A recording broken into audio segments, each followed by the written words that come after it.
Swayam Prabha. Digital India. Educated India.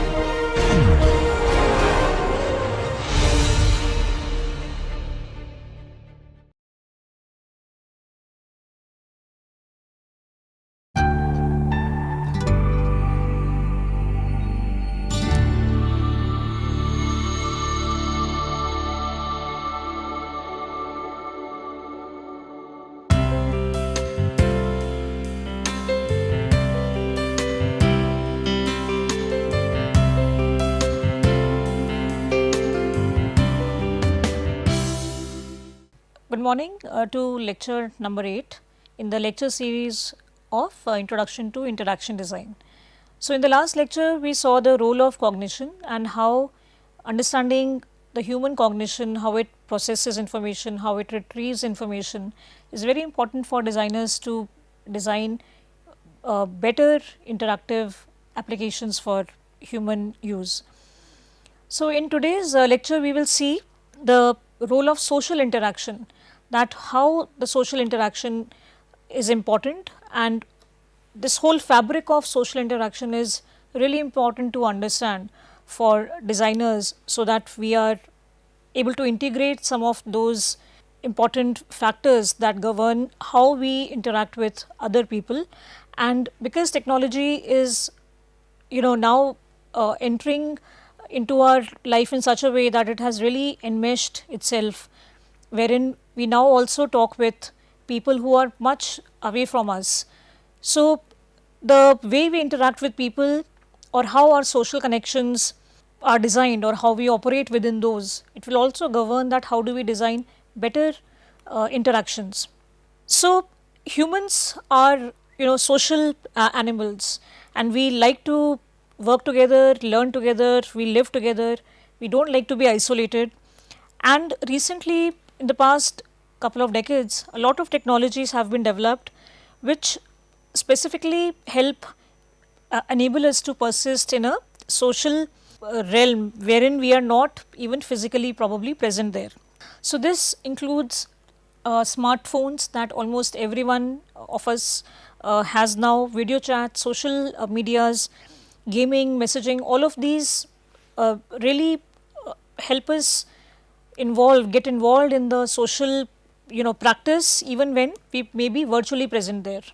Now, face to face conversations are central to us even in current situation in many of these areas of life, like going to the office or going to a lecture class. But the role of social media has really increased, and people spend from minutes to hours on a platform like that. So, the minute we wake up till the time we go to bed, some of us maybe even first thing we do is pick out our phone and check our emails or messages that we have received maybe while we were sleeping, to catch up on all the activities or to check the news and other things. So, it gets very important that how do we integrate these face to face conversations in the digital interactions. Now, talking is something that comes very effortlessly to us, because since the time we were a child, we have been talked to and we reply. So, we know how the whole talking mechanism works. But when we have to hold a conversation for an elongated period of time, so it requires certain skills and some collaborative techniques that will ensure that this conversation is meaningful and something is gained from it. So, there are researches that have been conducted wherein people have found that, especially nowadays youngsters, because when we were younger the only entertainment probably available to us was Doordarshan, but now children have so many options that even a 2-year-old can operate a mobile very easily as compared to maybe their grandfather or father. So, researchers have been conducted to see that how this enmeshing of technology in our lives, how does it affect over a longer period of study. So, what some of the studies indicate is that when somebody is engaging in these technologies far too long, and we see that all around us in homes, people are in the same room but they are either on a laptop or phone or some other device watching TV. Even in restaurants, where people go for a social sort of gathering, that is one of the main purposes of eating out, but there also people will just whip out their phones and they are checking something or the other. So it has shown that how it sort of disconnects one from other people, how it kills that socialness or the feeling of being for the other person, and that also affects the empathy that we feel for other people, because empathy is generated only when we are interacting with people, we are talking with them, sharing our problems, and then we feel the empathy. So which is a very important point in the design thinking process that we had seen in the earlier lecture. So, but technology is not going away anywhere, all these medias are also not going anywhere. So then it becomes very important for designers that how do we integrate these technologies, these interfaces with this learning from how people interact in a social situation, because already there are so many ways that we get feedback. So the technology or the application is mimicking almost, or at least the attempt is there for it to respond to us just like a normal person does. So how can we even improve it further so that we don't miss out on this empathy and many other things that probably will also be affected. So that's a big responsibility for the designers in that respect. So a typical face-to-face conversation when we are talking with somebody has three points. So one is the beginning of the conversation, then how it progresses, and at the end how it finishes. So this is very important to understand that how it begins, what happens in the middle, and how it ends, because we are now designing a lot of chat boxes, voice assistants, and many other tools, and it should understand the face-to-face conversation and then try to mimic that. So for example, we can see a snippet of conversation wherein there are three people and the first says hey, the second responds, third responds, and then how all three are responding, and it is like a seamless conversation. So now when we are talking on the phone, okay, so the norm, the social norm is that we will start with a greeting. So if I need somebody's phone number, I will probably call and the person would say hello, and then I would say hello, how are you, and then I'll ask for the phone number, and maybe while talking I'll also ask a few other things and vice versa, and then we'll end with a greeting, okay, take care, bye. But when we are chatting online, whether through WhatsApp or through any other messenger for example, then the greetings, how we greet changes. So then I will probably be very point blank and say hi, Vishal for example, do you have Rachit's phone number? So he will respond, maybe he'll just send the card, and I will say thanks. So you can see that how in these two mediums the beginning and the middle and the end of the conversation is so different. So there are certain rules, or we can say there are certain conversational mechanisms that help us coordinate our talk with the other person, and it also tells us when to start and when to stop. So these are sort of like cues, which like in a theatre there is a certain dialogue after which the other person knows that now it's my turn to go on the stage. Similarly, when we are conversing, then also we have these cues, which could be verbal or which could be physical as well. But there are certain rules also that apply here. So generally when one person is talking, and this is in a say a physical setting, so one person starts talking, and then once he has given his views on it, so he will probably ask the other person that okay, you can now share your views on this. So the second person has a choice that he can start discussing his thoughts on it, or he may not respond. So once the second thing happens, whereas he is not responding, or he's just maybe giving some physical cue by shrugging or shaking his head, then the first person will either ask the another person to respond, or he will continue he'll pick up the conversation and he will add something there to make the conversation go further on. Now, certain verbal cues also indicate that when somebody will be concluding their talk, or how long will they be talking. Look, for example, when we are in sitting through a speech and there is a guest and they say, I'll take just 2 minutes of your time. So we sort of time that, okay, 2 minutes, maybe 5, but it will not be half an hour. So these cues help us also organize our what probably we will be asked to say, or other activities that we may have planned. So for example, the verbal cue can be, one may say, I want to talk about two important things. So we know that we have to look for two things, two important points that this person will mention. Or they may say, they may end that, okay, this is all I want to say, or okay, that's all from my side. So these are some verbal cues which tells somebody that, okay, now my turn may come, or okay, or for the presenter, okay, I'll have to ask somebody else from the audience to join in.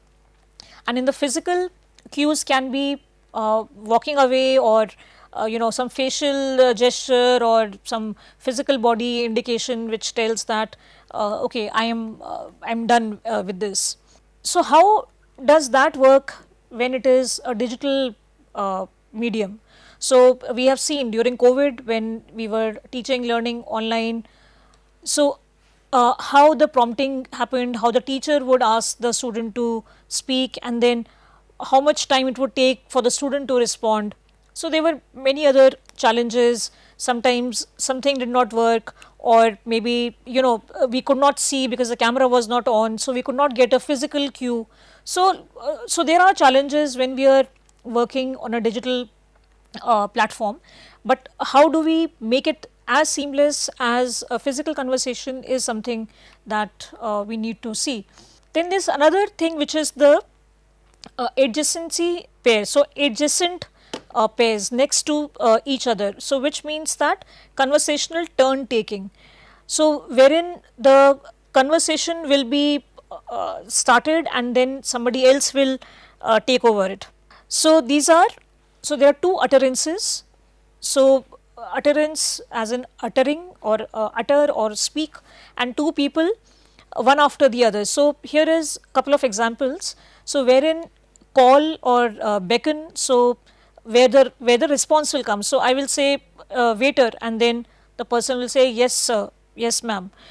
Complaint, where I am complaining something, and then they will provide me with a solution for it. So I would say, it's awfully cold here, and they will say, oh, okay, sorry, let me close the window. Then the offer, so where I am offering something, and the other person may accept it, or they may reject it. So I may say to a friend, would you like to visit the museum with me this evening? And either they will say, oh, I'll really like to join you, or they may say that, no, I am busy, I can't today. And the other is compliment, where I may be complimenting somebody, and they may have the choice to say that, oh, thank you, or they may say that they may not take the compliment very graciously, so they may refuse it, that, oh, it's it's not really how it was supposed to turn out. So this is how the natural conversation happens, and how one speaks out something and how the other replies to it. It gets the conversation going. Now sometimes what happens is that these adjacency pairs, they get enmeshed into each other. So, and there may be times when there may be a longer time that will be taken for a response, because people generally are not aware of following conversational mechanisms and would be hard pressed to articulate how they can carry on a conversation. So it's not a rule that people will follow such rules. So humans being humans, they probably will cut into a conversation. They may start talking about something else altogether, right? So it is not that these rules will be followed. They are very organic when it comes to a one-on-one conversation. So for example, in this example we can see that I suggest that, would you like to visit the museum with me this evening? But my friend probably is observing some nearby shop and they say, oh, what a nice display window. And so of course now I am focusing on the second part of it and I say, oh yes, it's actually quite nice. But now they are responding to the first question I asked, and then they say that, oh yes, I'd like to go with you, or sorry, I can't, right? So we don't follow rules that one question will lead to its answer and then the next question will ask, and so that is how the natural or organic flow of the conversation is. But sometimes there may be cases where there is a question has been asked and there is an awkward silence, so that means the conversation has had a breakdown. So breakdowns in conversations, they arise when someone says something that is ambiguous, it's not very clear, and then the participant may be misinterpreted as something else, and in this situation the participant will try to overcome this breakdown, and they will use certain kind of repair mechanisms to undo this damage that was caused. So we can see from this little example here that one person is asking for directions. So he says that, how do I reach the bus stand? So the other person says that, take a right, and gives a direction. Next to Ganesh temple, take a second right. So but the first person, of course being new, doesn't know the area very well, so he says, okay, right from Shiv Mandir. So the the second person then responds that, no, not that road, that's a wrong road, second right, second right. So we can see that there was some breakdown because the first person did not really understand the directions very well. So the information was not processed properly, and this person may have gone on in some wrong direction, but then the second person was responding to his query, repaired by giving a verbal feedback, and maybe also a physical feedback of shaking his head and pointing with his hand towards the right direction. So now in a conversation breakdown, when that happens, then how do we repair it? So especially in two areas, for example, how to point out a mistake. So I've made some mistake, maybe I have sent a mail and I've forgotten to attach one attachment in that email. Okay, how one will respond? So if I now think of it in a physical scenario wherein I am supposed to give somebody a physical file, and they may say that you forgot to give me the file, you came to give me the file, you didn't give it to me. Okay, so that is how they will remind me, and I'll say, oh yeah, sorry, here it is. But if I am sending a mail and I forget to attach a file, then how will they say? They will not speak the way they were in a physical setting. So they may have to remind me politely that I received your mail, however, you have forgotten to attach. So the way they respond will be different. Or when I need some information from somebody, how do I remind them for a reply? So in a physical way, I may sort of nag somebody that please send, you haven't sent me still. But when I am using a digital platform, mail, message, then I have to know that how do I don't come across as very maybe aggressive or too pushy.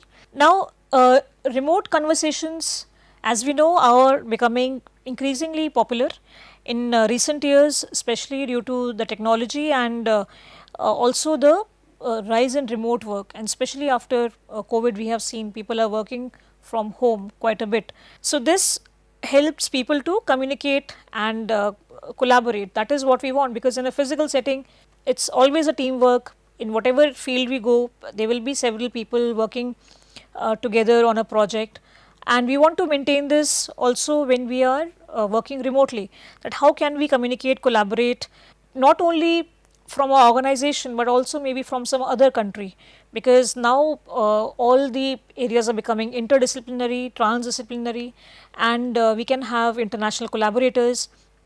So how do we do it?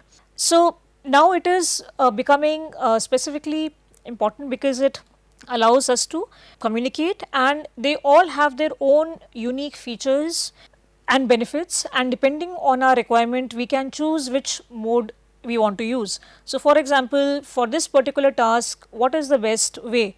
email, instant message. Now, if I am in a rush, I want some information quickly, then maybe sending email will not be the right choice, because it will, the person may not be sitting on their computer, or they may not check their email that frequently, but rather I can send a message, or I can also call, so that I get a urgent response.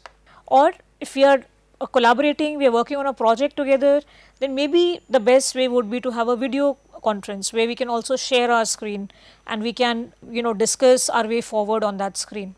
So co-presence is basically, and we can say, an extension of telepresence.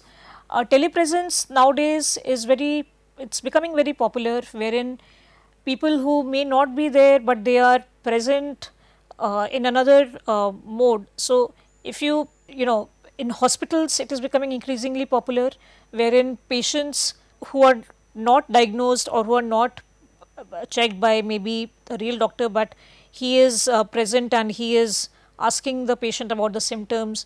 Sometimes even children who are sick cannot go to school, so they have these robots with the screen having the face of the child, and then the robot can be operated so that he is able to listen to the teacher in the class, even though he is sitting at home, but he feels like he is physically there, and other children also feel his presence. We also saw this in television. We see this often in many of these sitcoms, like this Sheldon Cooper, who went around as a robot. So we see all these examples around us, and it is becoming increasingly popular. Now, co-presence is also becoming very important, and because a lot of technologies are enabling people to use them together as a group.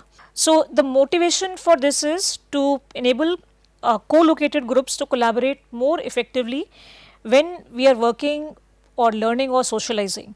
So we can maybe recall that there are these smart boards, there are these surfaces.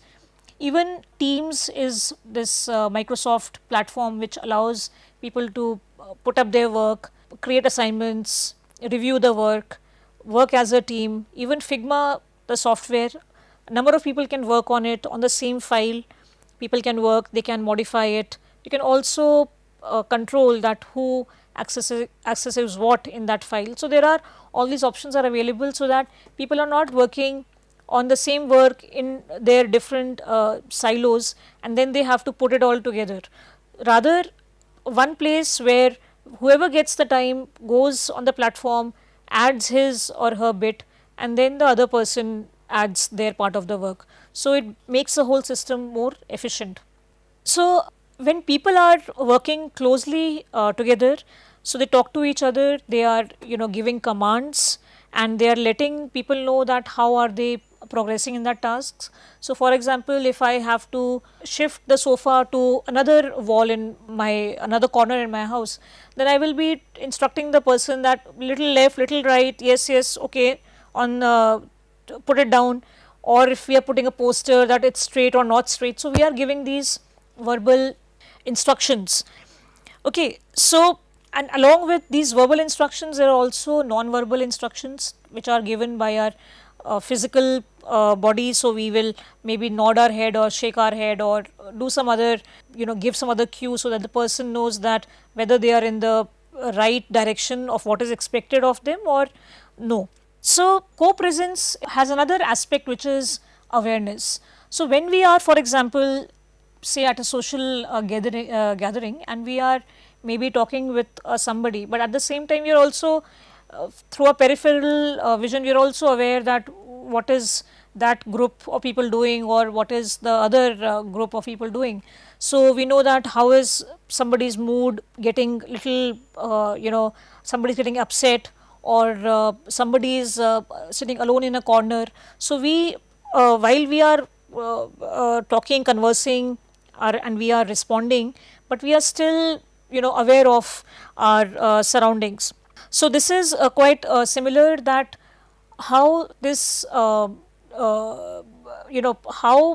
a person's ability can be maintained and updated so that they know that what is going on in the physical and the social context.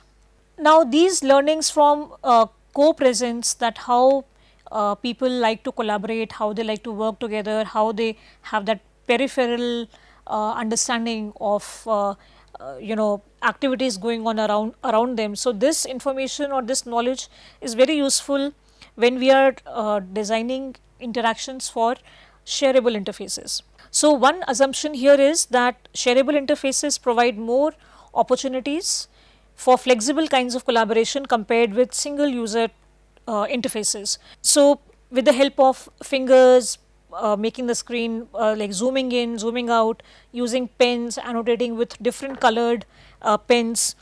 So, these help in sharing of the idea and also helps in developing the peripheral awareness, because we know that what the other person is coming up on the other side of the shareable screen, and then how do we include that, or how do we take that work forward from there. So, the shareable surfaces are also considered to be more natural than other technologies, because people feel encouraged or they feel enticed to actually touch them, and they don't feel intimidated because now they are working in a group. If in a class, for example, a teacher asks a student to go up to the board and solve something, so the person out of the class of 20-30 will feel a little, not that confident, because he may not do a good job on the board, so that will lead to some kind of embarrassment. But if a teacher asks 5 students to come and attempt this on the board, then the level of embarrassment or the hesitance would be little less. So, the same thing goes here in shareable interfaces as well, that people feel more encouraged to use them, and of course, when they are encouraged, then the output is also much improved. Now, so social engagement refers to how people participate in activities in the social group. Now, how do we take this social engagement forward? How can we, include certain groups maybe of the society who can also benefit from this social engagement, maybe who are not currently feeling as engaged as they would like to, depending on many factors, socioeconomic level, or the age factor, or maybe their impairment, or many other factors could be there. So, one example of this is a particular website that supports pro social behavior, and it does that by offering activities which are intended to help others. So, there are many such, websites that do this. So, one example is where a website connects people who like to run, so runners with elderly people who are isolated. So, when they are out running, they will on their way they will stop and chat with the elderly person, okay, maybe have a small conversation, or maybe they will help them out somehow, just maybe run back to the grocery store and bring some supplies for them. So, this helps both the parties. One person is doing his or her regular exercise, but at the same time the other person is also benefiting from their presence. So, like earlier I mentioned that how that empathy, we are losing out on empathy if we are all the time on a device, or we are multitasking, or we are just cluttering our brain with a lot of information.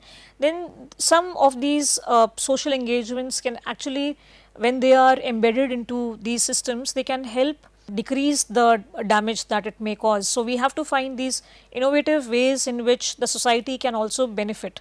So, what we can take away from this is that talk and the way it is managed, how we talk and the way we manage it, is integral to social aspect in interaction design, and how we can bring this into the interfaces. So, how technologies that are developed can help people remotely, and how can we even improve them further. During COVID, when we were using certain platforms, we came across some glitch or the other, something or the other was not as we would have liked. So, what are those problem areas? How can we work on them further? Already these, these online platforms have made several improvements already, but more is required. Then keeping our awareness of what others are doing and letting others know what we are doing is important, because we have to maintain that social bonding, and it is especially important when we are collaborating with others. Then how to involve into socializing and collaborating with others so that everyone benefits from this teamwork, and how the social media has changed our lives majorly, and how people are now changing the way they manage their life, and how can we look at the whole social fabric of our lives and how it can be integrated into the interfaces so that we can almost mimic or replicate as we interact naturally in a physical setting. So, we will end the lecture here today, and in the next lecture, we will see the role of emotion, because we have seen that how we all have a social responsibility as well as a social structure in our daily lives, and how emotion is also a very important aspect of it, and how the designers can understand the emotional workings of humans, and that will help them to connect with them better and design better interfaces. So, I will see you in the next lecture. Thank you.